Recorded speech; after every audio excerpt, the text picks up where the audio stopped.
This is my own chilling experience in a city that was once destroyed by an evil sorcerer. The events that unfolded during my stay will haunt me forever. Join me as I recount the terrifying details of the night.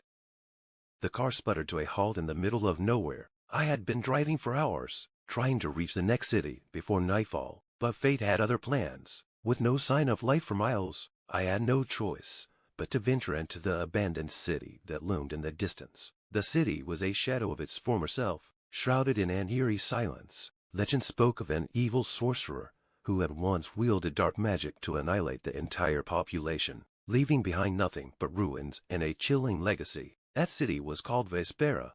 As I approached the city gates, an old man appeared out of nowhere. His eyes were filled with an unspoken warning. "You shouldn't be here," he said. I explained my predicament, hoping for some assistance. After a moment of hesitation, he relented. "You can stay until morning, but you must leave at dawn." The air grew colder as night fell, and an unsettling feeling washed over me. The city seemed to come alive with whispers of the past. The old man led me to an old, decrepit inn. "Stay inside," he advised before leaving. As I settled in, I couldn't shake the feeling that I was being watched. Suddenly, the room's temperature plummeted, and I heard faint footsteps echoing in the hallway. I peeked out, but there was no one there. The city's dark history began to unravel before my eyes. I learned of the sorcerer, Malachi, whose thirst for power led him to practice forbidden magic. He unleashed a curse upon the city, summoning vengeful spirits and creatures from the underworld. Throughout the night, I witnessed horrifying visions of the past. Shadows moved on their own, and ghostly figures roamed the streets. I saw Malachi's face in every corner, his malevolent grin haunting me. I tried to stay calm, but the fear was overwhelming. As the night wore on, the spirits grew more restless. They whispered secrets of Malachi's demise. A brave group of townsfolk had managed to trap him in his own spell, sacrificing themselves to end his reign of terror. But the curse remained, binding their souls to the city forever. In the early hours of the morning, I heard a blood-curdling scream. It echoed through the empty streets, sending chills down my spine. I knew I had to leave, but the city wouldn't let me go so easily. The spirits were relentless, and Malachi's presence was stronger than ever. I stumbled upon an ancient altar in the heart of the city. It was covered in cryptic symbols and surrounded by flickering flames. Desperate for a way out, I recited the incantation inscribed on the altar. The ground trembled, and the air crackled with energy. A blinding light enveloped the city, and for a moment, everything was still. When the light faded, the spirits were gone, and the city was silent once more. Exhausted and shaken, I made my way back to the car. As dawn broke, I drove away, never looking back. The experience left me with a deep sense of unease, and I knew I would never forget the horrors I had witnessed.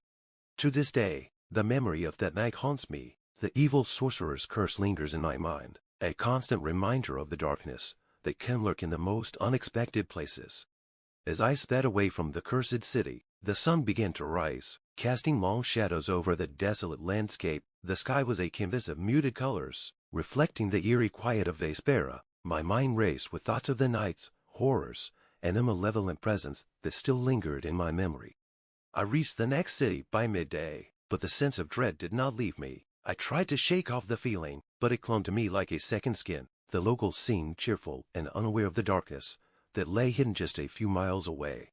Weeks passed, and I attempted to return to normal life, but the events of that night had left an indelible mark. Strange occurrences began to plague me, shadows flickering at the edge of my vision, cold spots appearing out of nowhere, and dreams filled with whispers of vengeful spirits. I sought help from experts in the occult, hoping to rid myself of the lingering curse, but every attempt seemed in vain.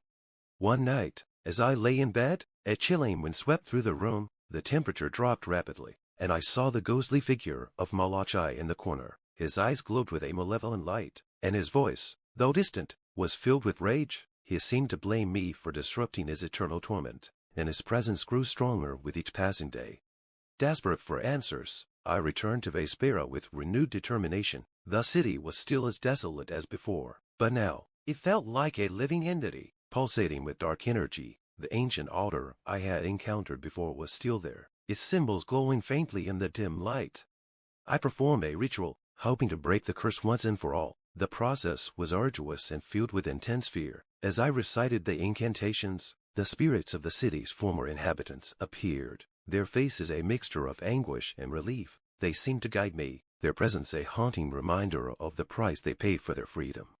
With the final words of the ritual, the ground shook violently, and a blinding light enveloped the city once more. When the light subsided, the oppressive presence was gone. The spirits had been set free, and the city was finally at peace. Exhausted and emotionally drained, I left the city behind, never to return. The curse had been lifted, but the experience had changed me forever. I would always carry the memories of that night, a reminder of the darkness that can lurk beneath the surface of the world. As time passed, I found solace in sharing my story. It served as a cautionary tale of the dangers of dark magic and the importance of confronting one's fears. The haunted city and its cursed past would forever be a part of me, a chilling chapter in my life that would never be forgotten. And so, as I close this chapter of my story, I hope that my experiences offer a glimpse into the unknown and remind us all of the shadows that lie in wait, just beyond the edge of our perception. Thank you for listening to my story. If you found it intriguing, please consider subscribing for more tales from the edge of reality.